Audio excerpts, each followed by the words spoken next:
Hello everyone. Today we're going to take a look at atomic SQL transactions. So atomic SQL transactions run a group of commands, and if any of them fail, the database will roll back to its original state. The reason that you would want to do that is because running an update command, in my case I'm running two update commands, I don't want to run one update command and have the other one fail, because then I would have data inconsistency. Because one table is going to be referencing the other table, and if there's data missing on the second table, then I have an error, you can say. And some databases, I believe, if you're using foreign keys, you'll have more issues than you with that type of error occurring where you're not getting both tables referencing each other. And so the way that you can create an atomic SQL transaction is using this SQLite transaction, this class right here. In my previous video, I showed a var right here, and I would actually rather this be a SQLite transaction. It's generally better to be explicit with your code, your variable types. And so just doing some quick house cleanup, but the SQLite transaction here is used as a way to run both of these update commands at the same time. And if one of the update commands fails, then the other one will also roll back, or fail if you prefer to say it that way. So before we get into the specifics of what my SQL code is doing, it's pretty simple.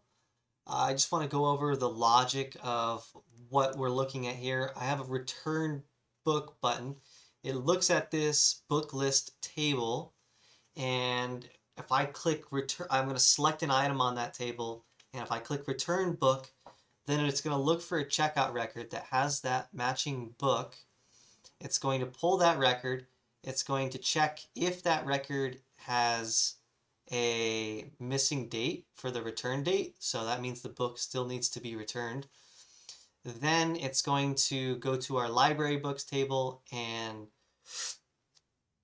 modify the is available. It becomes available when I return it. And then we will also update the checkout record return date. And then checkout record will have the return date updated locally in the cached version, and that will display on the user side, and so will this checked out books grid view. This will update. The book will disappear from this table because it's no longer checked out. And we have a couple of error checking mechanisms within this. If the book doesn't exist in the checkout records, becomes null, we run this command right here. This is a language integrated query. This will run through our list. It's our link command. It runs through the list and does kind of what we're doing with SQL queries, but it works with data structures within C#. And all this is doing is looking for matching book IDs, right? It reads from our book table here, and then it reads from our checkout records, and it checks to make sure that there's a book ID that matches.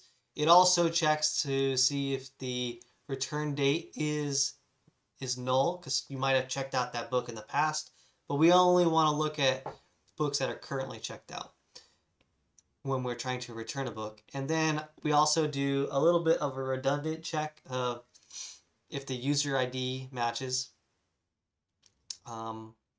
So this is probably unnecessary. I'm trying to think how that would work actually with the admin portion of it. I need to double check, but if this code makes sense for the admin portion. But that aside, this will get the checkout record, and then we're able to use that checkout record to run our SQL command. And if everything works out correctly, then we update it locally. That's all that's going on right here in the blue that I've highlighted. We're just updating the local cached version of our checkout records, and then the grid view will update with that information. But here we want to show our two update commands. So our first update command, everything standard boilerplate right here. And our first update command here is reading the checkout records table and changing the return date to be, that's a variable we're sending in, changing the return date to be right here, now. And it's going to just toggle that field. So if we looked at what that field looks like, it's just going to toggle this field right here. It's going to put an actual value into that field.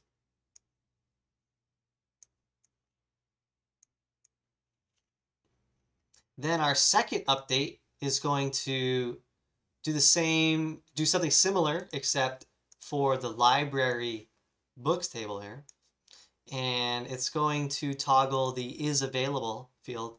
So let's say I chose this record right here. It's going to change that to 1.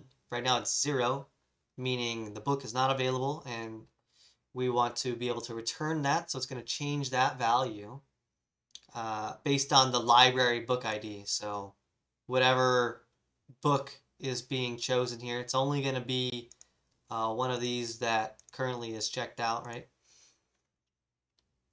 And then all you're seeing here is the addition of these variables, the way we add these variables to our SQL command. The ideal way you could just type them in here, but I would highly advise against that. That leads to SQL injection.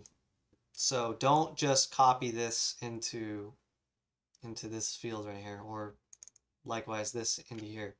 Don't put that in your string. That can lead to SQL injection. This protects against SQL injection. And that's really all this does here, right? And the same one down here, it just adds this variable to the SQL command. And all of this comes from the checkout record and the return date, the two parameters that we sent in. And then you do a command execute non-query for running the updates. But the key point here is these transactions run as a group, or if they don't succeed, the database rolls back and it's like neither of them run. So all of them run or neither of them run. And you can see why it wouldn't make sense for a book to be available all of a sudden, but has a null return date. It's contradicting information. So this protects from that contradiction within our program. So let's give it a run.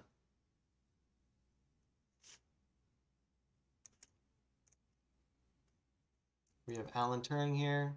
We've already reserved a book. Oh, he doesn't have any books reserved. Okay, let's pick this first one. So we have this book reserved, To Kill a Mockingbird.